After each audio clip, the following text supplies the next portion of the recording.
आलस्य, एक पहचान। यह एक ऐसी पहचान है जो हमें धीरे धीरे अपनी चपेट में ले लेती है। आलस्य एक ऐसा जहर है जो धीरे धीरे हमारे अंदर फैलता है।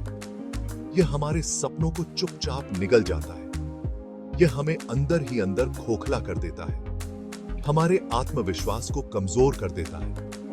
हम सोचते हैं कि हम आराम कर रहे हैं, लेकिन असल में हम अपनी ताकत को खत्म कर रहे होते हैं। यह एक भ्रम है जो हमें जक डी डायच लेता है। यह एक ऐसा जाल है जो हमें अपनी मुट्ठी में ले लेता है और हमें सफलता से दूर भगा देता है।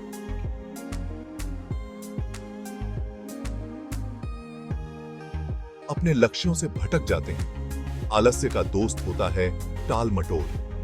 यह हमें हर काम को कल पर टालने की आदत डालता है। यह हमें कल पर टालने की आदत डालता है। हम सोचते हैं कि कल करेंगे, लेकिन वह कल कभी नहीं आता। जो काम आज हो सकता है उसे हम कल पर टाल देते हैं और फिर वह कल परसों में बदल जाता है, कल फिर परसों, और इस तरह हम जरूरी मौकों को गंवा देते हैं। हम अपने सपनों से दूर होते चले जाते हैं। आलस्य और टाल मटोल मिलकर हमारे जीवन को बर्बाद कर देते हैं। यह हमें असफलता की ओर धकेलते हैं। हमें समझना होगा कि समय बहुत कीमती है। हमें इसे व्यर्थ नहीं जाने देना चाहिए। जो समय एक बार चला जाता है वह दोबारा नहीं आता। हमें हर पल का सही उपयोग करना चाहिए। एक समय की बात है, एक गांव में एक मशहूर गुरु रहते थे। वे क्रिकेट के महान कोच थे और उनकी ख्याति दूर दूर तक फैली हुई थी। उनके पास दूर दूर से स्टूडेंट पढ़ने आते थे। हर कोई उनसे कुछ न कुछ सीखना चाहता था। उनमें से एक स्टूडेंट बहुत ही होशियार था। उसकी बल्लेबाजी में गजब की प्रतिभा थी, लेकिन आलस्य उसका सबसे बड़ा दुश्मन था। वह हमेशा आराम करना पसंद करता था। गुरु उसे बहुत समझाते थे, बेटा, समय का सही इस्तेमाल करो।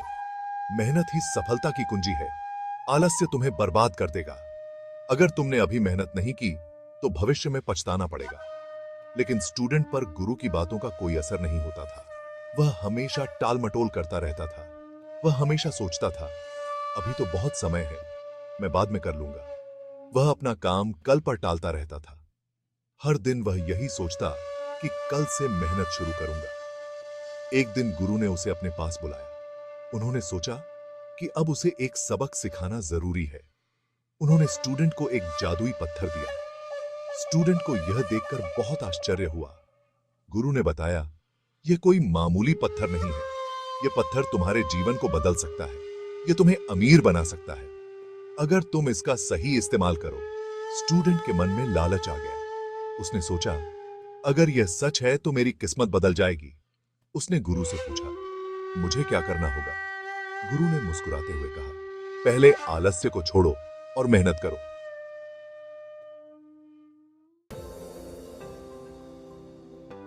गुरु ने स्टूडेंट को बताया, इस पत्थर को लेकर तुम शहर जाओ। यह पत्थर तुम्हारे जीवन को बदल सकता है। वहां एक जादुई बगीचा है जो बहुत ही सुंदर और अद्भुत है।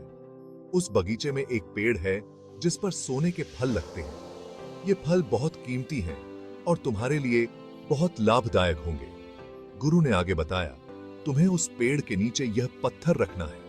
यह पत्थर उस पेड़ के जादू को सक्रिय करेगा। पत्थर पर जितनी देर धूप रहेगी उतने ही सोने के फल तुम्हें मिलेंगे। स्टूडेंट बहुत खुश हुआ और उसने गुरु का धन्यवाद किया। वह तुरंत शहर की ओर चल पड़ा। उसके मन में उत्साह और उम्मीद थी। रास्ते में उसे एक नदी मिली। नदी का पानी बहुत ठंडा और साफ था। उसने सोचा कि क्यों न थोड़ी देर यहां रुककर पानी पी लिया जाए और खुद को तरोताजा कर लिया जाए। स्टूडेंट थोड़ा थक गया था। उसने सोचा, क्यों न थोड़ी देर आराम कर लिया जाए। वह नदी किनारे एक पेड़ के नीचे बैठ गया और सो गया। उसे पता नहीं चला कि कब उसकी आंख लग गई। जब उसकी आंख खुली तो शाम हो चुकी थी। सूरज डूबने वाला था। स्टूडेंट घबरा गया। उसने सोचा कि अगर वह समय पर नहीं पहुंचा तो क्या होगा। वह जल्दी से उठा और शहर की ओर भागा। उसके मन में चिंता थी कि कहीं वह देर न कर दे। उसने अपनी पूरी ताकत लगाई और तेजी से दौड़ने लगा। उसे विश्वास था कि वह समय पर पहुंच जाएगा। और जादुई पत्थर का लाभ उठा सकेगा। लेकिन तब तक बहुत देर हो चुकी थी।